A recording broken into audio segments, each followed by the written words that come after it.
her behavior, she plays the victim. And I don't know if it's just me, but I'm getting fed up with her sob stories.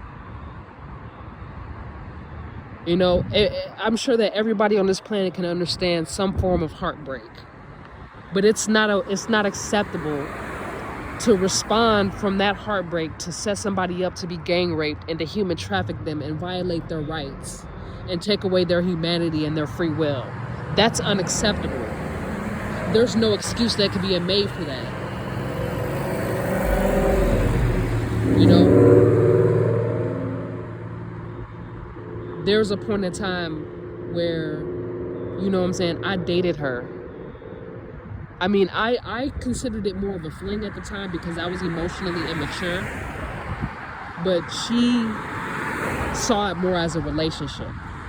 I mean, we can agree to disagree, but, you know, she's saying that I cheated on her, that I was unfaithful. That's what she's saying. But yet, she's the one that's, you know, being promiscuous. She's the one that wants to have her cake and eat it too, right? She's the one who's dating and having sex with whoever she wants. That's why she called it STD, right? She's living willy-nilly, she's sexually free, and I'm not stopping her from having sex with anybody because I personally don't give a fuck who she has sex with. But she's interfering in my love life. She's trying to hurt and send death threats to, you know, other romantic interests. She's out here sexually assaulting, you know, my romantic interests. And, you know, sometimes she'll even physically attack me for going out on a date with somebody else when I'm not in a relationship with her and I don't have any commitments to her at all whatsoever. Like I said, before she started going crazy, I had already had this conversation with her.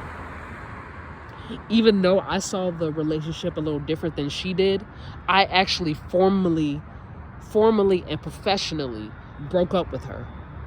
Not only did I formally and professionally break up with her, but I also ended the friendship as well that developed after the relationship was over. You understand what I mean?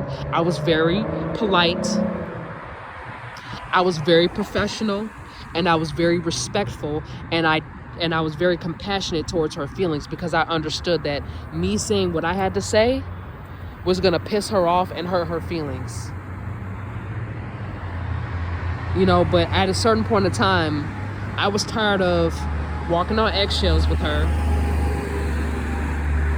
I was tired of trapping myself in a relationship with her when I didn't want to be with her. Okay?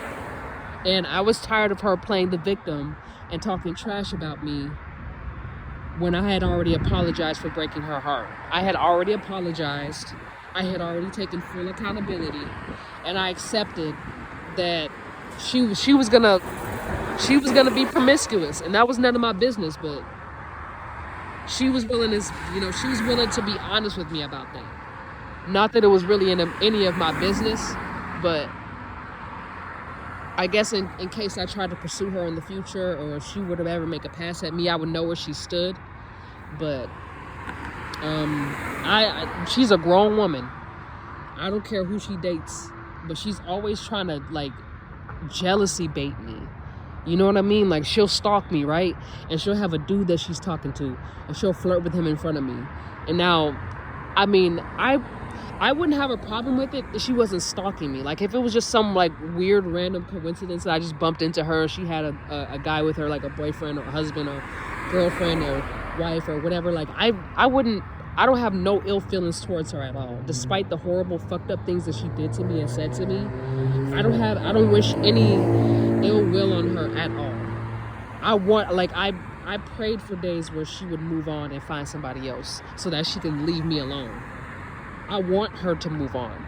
I don't want to, you know what I'm saying? Like, I don't want to stand in the way of her dating other people, being with other people, but she's not respecting my privacy. She's not respecting my private life or my romantic life. She's being disrespectful.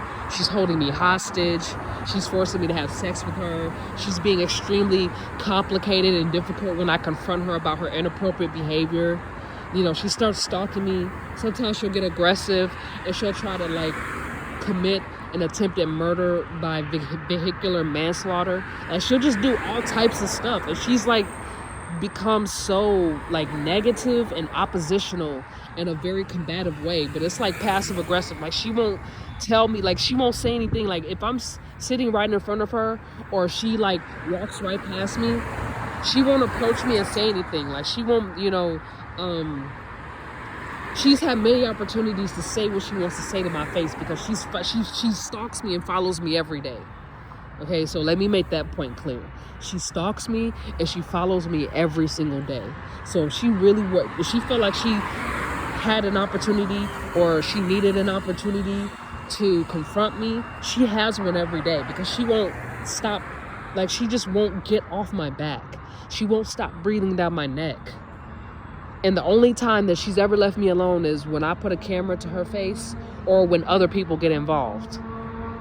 That's the only time that she'll leave me alone, but it's only temporary because she'll start harassing me again, and she'll start giving me a hard time, and then she'll start, you know, making death threats in my sleep, like releasing toxic chemicals and poisonous gases and stuff like that, to like keep this like funky, stinky aura around me. You know what I mean? To like try to like make it seem like I'm just this like nasty, rinky-dinky type of person. You know, but she's intentionally doing disrespectful things to like minimize my worth or devalue me. And she's putting my life and my unborn child's life in danger. And I know that this is like, you know, this is some very, you know, crucial information that I understand that most people, they don't want to talk about that type of stuff because it's personal and it's private, but I don't have any privacy. I don't have any privacy at all because of the gang stalking. No matter how quiet I am, no matter how reserved I am, if I mind my business and I keep my business out the street, then they find out somehow, some way. Whether it's having access to my medical documents, or if it's, you know, ear hustling and eavesdropping when I'm on the phone, or, you know, telling my story on social media. But before that, they're always like invading my privacy. They're always stalking me. They're always ganging up on me. They're always following me. Like, say if I go to the hospital tomorrow morning, right, and I get checked up, they'll follow me to the hospital. They'll find out what room I'm in. Some of them will go as far as to impersonate a doctor to get access to my medical file. Like, just completely violating my boundaries. Violating them. Espionage. Straight up violating me. My boundaries have already been set. You understand? I think that's why they trying so hard to kill me, because my boundaries have already been set. I've always been a no-nonsense person, but I try to have compassion, right, and give mercy and grace and stuff, because there are times where I may have an emotional outburst, or I may be upset and I may be acting like an asshole at that moment, and I may need to have that grace and that mercy. So I understand what it's like to be in that position. But when you walking around and you treat me like garbage, and you treat me like a punching bag, and you putting shit in my food, and, you know, just being all types of disrespectful, I gotta confront you. But then every time I confront her or somebody like her, they want to call the cops on me for being aggressive. They want to try to call the cops on me. Or they want to try to attack me in my sleep. Or they want to try to sneak up behind me or gang up on me. Her and her people, Ashley and her fucking posse, want to try to violate me and put me in danger. And a lot of times they wasn't this aggressive when I wasn't pregnant. So this is the consistency and the lack thereof of integrity that I have observed. They were not half as aggressive when I was either conscious or not pregnant. They're pulling this now. A lot of them are walking up on me and getting more aggressive and stuff like that because I'm pregnant. So you see, that's another example. The dude with the black hat. He walking up on me, my back is turned to him. He walking up on me, smiling like it's a joke. He's another example. And these people, these bullies, they're about to get exposed on camera, on my camera, because the way they're behaving, they were never acting like that before. I guarantee you. They were stalking me, but they never acted like this when I wasn't pregnant. They never acted like this when I was consciously awake and I was, standing right in front of them. They never acted like this. They were always kumbaya and Yodi about everything and Gandhi about everything and quiet as a Buddhist monk about everything. But when I go to sleep or when I suffer some type of physical injury, that's when they start getting more bold. And like I said, these are the same people that I confront now. At this point, it's gotten to the point where I have to confront them. And I ask them, do you have a problem? And they always say, oh, no, I don't have a problem. Okay, and then my response is, okay, well, then why are you always being so passive-aggressive and talking shit? And they're like, what are you talking about? Playing that plausible deniability bullshit. Every time. They do it every time.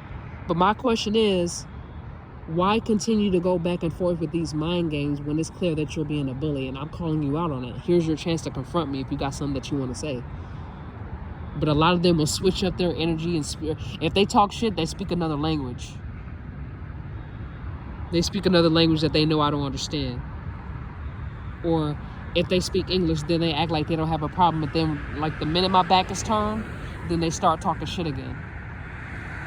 And I know that I'm not supposed to chase them, but at the same time, they keep barking at me from afar. And then when I walk up, they get quiet.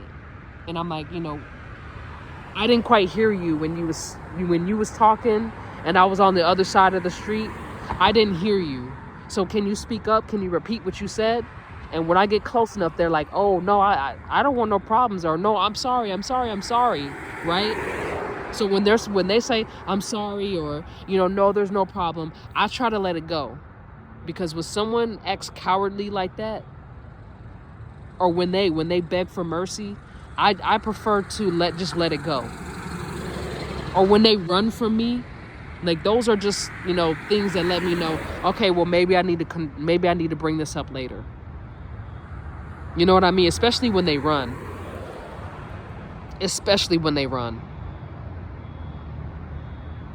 But yeah, I started confronting them, and Ashley, I confronted her a couple of days ago, and she's been spreading rumors and gossip, telling lies about my medical records, spreading rumors about my psychological state, and she's been going around telling people that I have like a mental illness. She's been going around telling people that that I'm on drugs and that the drugs are messing up with my brain, and just word to the wise, word to my supporters in the community.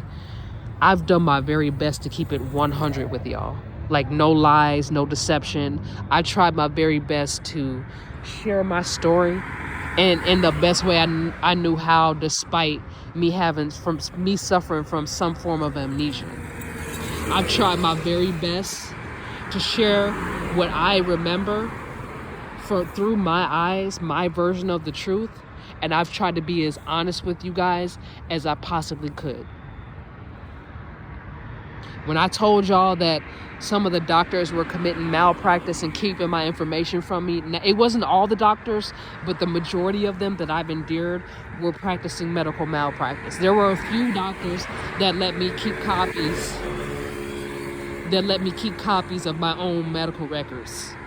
There were some doctors that contacted me, and my mother, not my mother, I'm sorry. They contacted me or a close relative, and let me know any updates.